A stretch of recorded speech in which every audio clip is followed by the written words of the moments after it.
Bonjour et bienvenue dans le podcast Santé et Sécurité.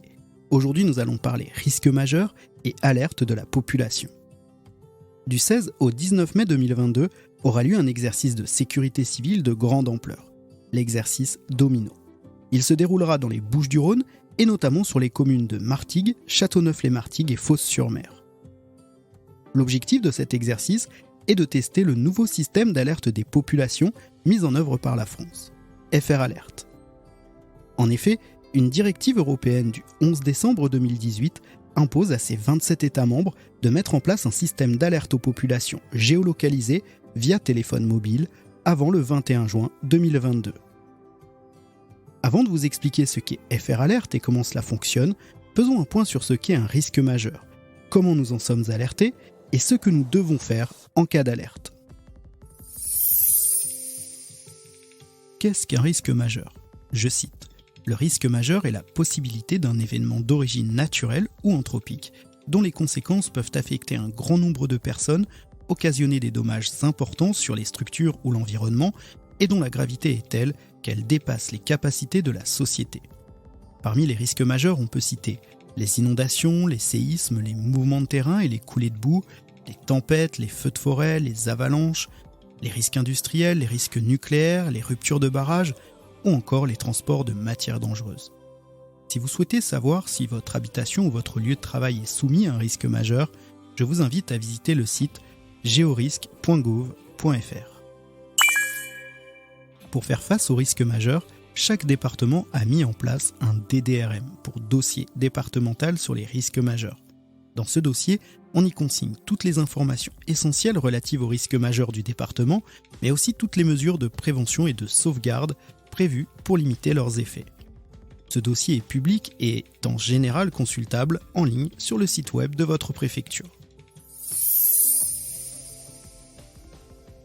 Comment sommes-nous alertés en cas d'alerte majeure ? En France, depuis la Seconde Guerre mondiale, les sirènes ont remplacé le tocsin. En 1948 apparaît le RNA, pour Réseau National d'Alerte. Cette sirène est d'abord conçue comme un outil de réponse à la menace aérienne. Mais la diversification des risques a nécessité une modernisation de l'alerte aux populations. Cette sirène est composée d'un cycle modulé de 1 minute et 41 secondes. En 2013, ces sirènes sont modernisées et s'intègrent dans un système qui est appelé SAIP, pour Système d'alerte et d'information aux populations. Outre les sirènes, ce système d'alerte aux populations mobilise désormais d'autres vecteurs d'information, comme les panneaux à messages variables sur les routes, les radios et les réseaux sociaux. Après les attentats de 2015 et en vue de la Coupe d'Europe de football 2016, le gouvernement lance en juin 2016 une application smartphone d'alerte des populations qui s'appellera elle aussi SAIP. Le principe était de télécharger cette application et en cas de risque majeur dans la zone géographique où nous nous trouvions, l'application émettait une alarme en nous indiquant ce qu'il se passait et en nous donnant des consignes. Moins d'un mois plus tard, aura lieu le terrible attentat de Nice. Beaucoup de critiques à l'égard de cette application seront alors lancées par la population. À l'époque, beaucoup reprochaient aux autorités d'avoir déclenché l'application bien trop tardivement avec 2 heures de retard. La critique s'est reproduite lors de l'agression d'un militaire au Louvre en 2017 ou lors de la prise d'otage de Trèbes en mars 2018. L'application était restée à chaque fois muette. Autre problème, il fallait aussi que cette application soit laissée ouverte pour recevoir les alertes. 2 ans après son lancement, en mai 2018, le gouvernement abandonne cette application et le ministère de l'Intérieur met en place un partenariat avec les principaux réseaux sociaux, Twitter, Facebook et Google.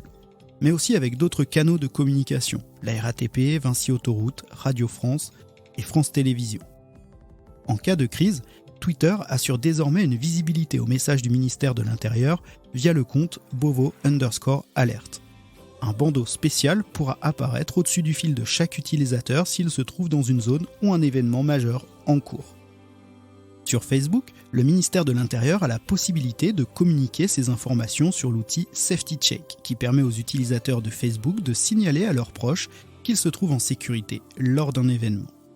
Google, quant à lui, met en avant les messages du ministère de l'Intérieur via la plateforme Post on Google, dès que l'utilisateur se trouvera dans la zone impactée ou qu'il effectuera une recherche liée à l'événement en cours. De leur côté, la RATP et Vinci Autoroutes relaieront sur leurs canaux de communication les messages du ministère liés à une crise grave en cours, sur leurs panneaux lumineux, sur la radio autoroute, etc. Tout comme Radio France et France Télévisions. Enfin, cette année, en juin 2022, sera déployé le nouveau système d'alerte FR Alert. Qu'est-ce que FR Alert ? Pour répondre à la directive de 2018 de l'Union européenne, la France a choisi de mettre en place un système hybridé de 2 technologies en matière de téléphonie mobile. D'abord la diffusion cellulaire, aussi appelée cell broadcasting, et le SMS géolocalisé ou LBSMS. La diffusion cellulaire permet d'envoyer via le réseau 4G une notification à tous les smartphones situés dans la zone du risque majeur en cours. Avantage, ce système est extrêmement rapide et il est intrusif, car il déclenchera une alarme sonore particulière, obligeant le propriétaire du smartphone à le prendre en compte. Inconvénient, il ne fonctionne que sur le réseau 4G. Alors, quid des zones non couvertes, des problèmes de panne ? Aujourd'hui, 81% de la population est couverte par la 4G. C'est pourquoi le SMS géolocalisé a également été choisi. Avantage, il fonctionne sur tous les réseaux, sur la 2G, sur la 3G et sur la 4G. Inconvénient, le SMS peut mettre une dizaine de minutes à être déployé. Avec ces 2 systèmes, on atteint une couverture de la population de quasiment 95%. Ces systèmes ne nécessitent pour les citoyens absolument aucune installation d'application ou de paramétrage de leur smartphone. Le système FR Alert ne va pas se substituer à tous les autres systèmes existants, comme le SAIP via les sirènes ou les réseaux sociaux. On sait aussi qu'aujourd'hui, environ 1300 communes disposent de leur propre système d'alerte, soit par des sirènes, soit par des serveurs vocaux interactifs ou par des dispositifs SMS. Non, le système FR Alert viendra en complément de tous ces dispositifs. Ainsi, le gouvernement a mis en place pour ces autorités un portail appelé PAM, pour portail multicanal. Il permettra à la cellule de crise interministérielle, aux cellules de crise zonales ou départementales, d'avoir accès à tous ces canaux d'alerte en un clic, ou presque. Le système FR Alert sera donc testé en grandeur nature du 16 au 19 mai 2022 lors de l'exercice Domino. Près d'1 millier de personnels des forces de secours de plusieurs pays de l'Union européenne y participeront. Alors, quoi faire si vous entendez ou recevez le signal d'alerte aux populations ? Mettez-vous en sécurité. Ne prenez pas votre véhicule afin de ne pas encombrer les voies de circulation pour faciliter l'action des secours. N'ouvrez pas les fenêtres, vous devez rester confiné et ne vous installez pas près des fenêtres qui pourront potentiellement se briser en cas d'explosion et vous blesser. N'allumez pas de flammes car suivant la pollution de l'air, il pourrait s'enflammer. Ne quittez pas votre abri avant d'y avoir été autorisé officiellement. Ne prenez pas non plus l'ascenseur car vous pourriez rester coincé en cas de coupure de courant. Si les consignes sont de vous confiner, coupez la climatisation, le chauffage et la ventilation et bouchez les ouvertures, les fentes, les portes, les aérations, les cheminées afin de vous protéger et fermez les volets. Si les consignes sont d'évacuer, il ne faut pas prendre de risques inutiles et se rendre calmement, soit en hauteur en cas de rupture de barrage ou d'inondation, soit à l'extérieur en cas de séisme. Informez-vous. Attention, en cas de situation de crise, les réseaux téléphoniques et Internet pourraient ne pas fonctionner. Alors privilégiez les ondes hertziennes, les radios et les stations notamment de Radio France, France Bleu, France Info et les radios locales, ou bien aussi les chaînes de France Télévisions. Ne téléphonez qu'en cas d'urgence vitale pour ne pas surcharger les lignes. N'allez pas chercher vos enfants à la crèche ou à l'école. Ils sont pris en charge par les professionnels ou leurs enseignants. Ces établissements disposent d'un plan particulier de mise en sûreté. Ils sont équipés et entraînés pour sa mise en œuvre.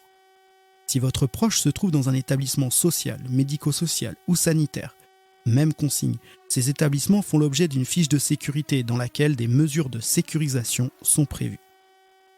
Si vous vous rendez à la crèche, à l'école, à l'EHPAD, vous vous mettrez d'abord vous-même en danger. Vous risquez ensuite de déstabiliser les services de secours. Et si vous arrivez jusqu'à l'établissement d'accueil de votre enfant ou de votre proche, vous risquez de le désorganiser aussi, voire même de le mettre en danger. Attention, pas de panique si vous entendez la sirène du SAIP retentir le premier mercredi de chaque mois entre midi et 13h. Il s'agit simplement d'un essai pour s'assurer de son bon fonctionnement. Cet épisode touche à sa fin. Si j'espère que nous n'aurons jamais à mettre en œuvre ces systèmes d'alerte et ces consignes, j'espère qu'ils vous permettront de vous sécuriser le cas échéant.